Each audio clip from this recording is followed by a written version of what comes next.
Hey guys, welcome into another episode of 410 Sports Talk. James Haskell along with my co-host Glenn Martin. I can't even get through this whole intro. I just got to say it off the bat. The Ravens just picked up Yannick Ngakoue from the Minnesota Vikings in a trade. We're going to have Glenn give you the details, but before we do, I just wanted to announce that I couldn't hold it in anymore, but I also want to say subscribe, give us a like, leave us your comments based on the video, and if you want to interact with us more as the trades come out and the season goes along, check out our Patreon. But breaking news, the Ravens have acquired a new pass rusher. Oh my gosh, I'm super excited. Glenn, give us the details. Well, Yannick is coming home. The former Terp is coming back to Maryland to play for the Ravens.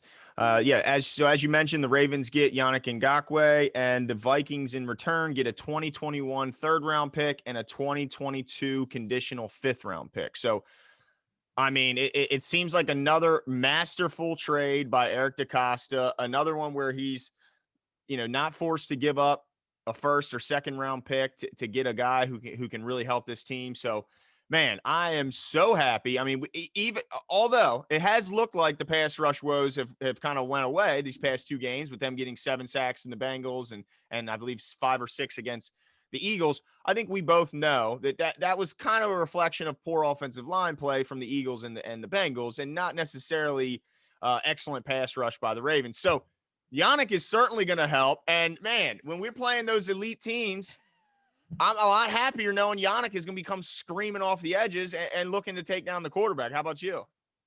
Oh, so happy because Matt in our previous show talked about this, how we like to send the house when we're playing guys like Kansas City and other teams. And obviously that hasn't bode well in our favor. But now with, if you think about, you got Calais, Brandon Williams, and then you got Matt Judon, and you got a guy like Ngokoue, amongst other guys, Wolf, other guys, Wolf and things like that. But all these guys, the reason I'm bringing up these names is because without blitzing, they can win their one-on-one matchup. Yep. Right. So hopefully we don't have to bring extra forward. Not that we won't. I mean, Wink is going to be Wink, but hopefully we don't have to do it at the same rate to have the same success. I can't wait to see this on the field. He instantly becomes obviously our best outside rusher. I think you had some awesome stats about him this season that I thought were really cool as far as the names that were in the same category as him. I don't know if you want to give a quick breakdown on those as well. Yeah. So Yannick is one of 4 players in the league this year that has 5 sacks and 2 forced fumbles, 5 or more sacks and 2 or more forced fumbles. And the other 3 are, let's see, it was Myles Garrett, Aaron Donald, and Jason Pierre-Paul. I don't have luckily my memory saved me. But yeah, so I mean, he's obviously in elite status. The guy is just a bona fide pass rusher, and it's something that I think we miss. Now, I will say this: not historically been graded as a great run defender. This season, if you look at PFF, he instantly becomes our best pass rusher as far as grades by PFF with a 74.3 pass rush grade, narrowly beating out Pernell McPhee's 70. Grade, but not so great as far as grading out against the run. Only a 45 run grade, which has always been a knock against him. I heard one beat reporter when he was originally traded to the Vikings from the Jaguars say that Yannick shows very little interest in stopping the run. So we don't like to hear that. But the good news is here in Baltimore, we got plenty of guys that can do just that.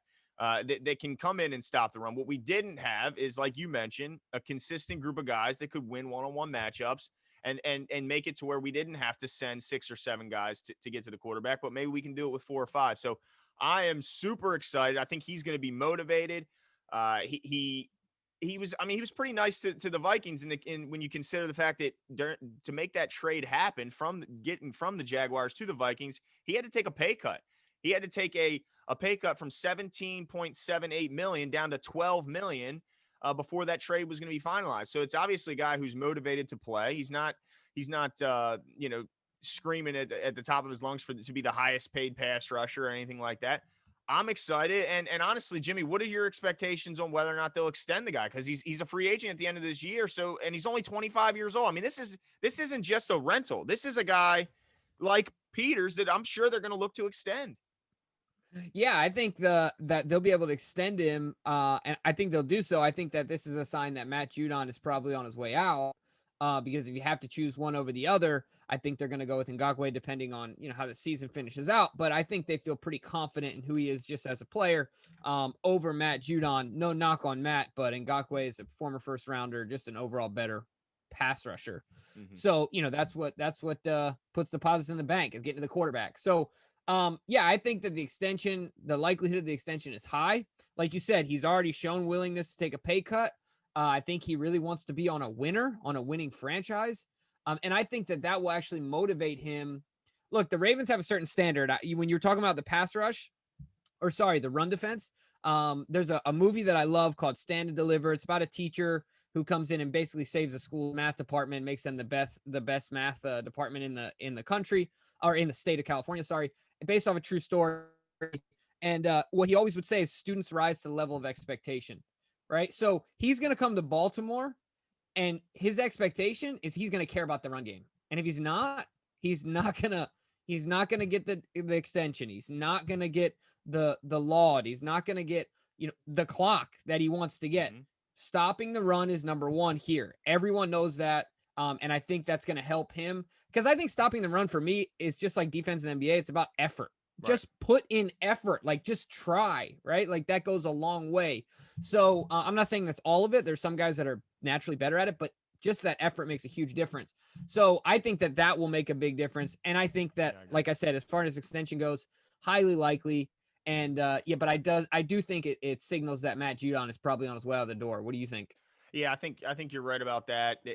Unless, this was a disaster and Yannick comes in and, like you said, he doesn't play the run well and isn't getting to the passer like expected, that would be the only reason. Or maybe Matt Judon totally turns it up a notch. But to me, I agree with you. I think they could get him for cheaper, Yannick, which just sounds a little crazy, but I think Judon is going to ask for a higher price. That's just how I feel. I mean, the reports where we were hearing what he was asking for in the offseason, far higher than what Yannick agreed to with the Vikings. So, I'm happy. And I think you're right. I think when you come to a defense that's number one in the league in scoring, you don't want to stand out as to be a weak link, or, you want to come in and show yourself. You want to come in and make sure everyone knows that you're a force to be reckoned with, and there's a reason that the front office brought you into Baltimore.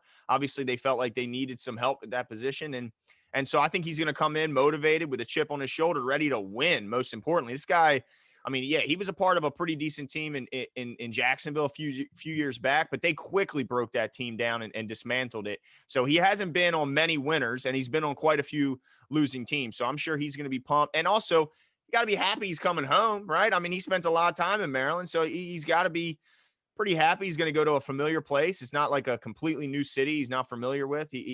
So I think he's excited. I'm excited. I can't believe it. We said Eric DeCosta was more aggressive than Ozzie, and every year since he's been at the helm, he's made a crucial trade at a big moment. So this is just another one on the list of great EDC moves, right?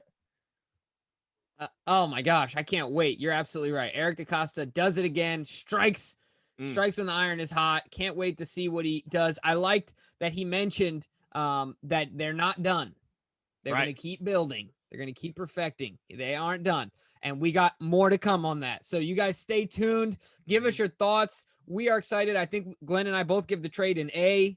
Oh, yeah. Can't give it anything less than that based on what we gave up. Let us know what your guys' grade is. Let us know what you're excited. If you're excited about it, make sure to subscribe. Turn those notifications on so you stay up to date. And we will talk to you guys soon. See you.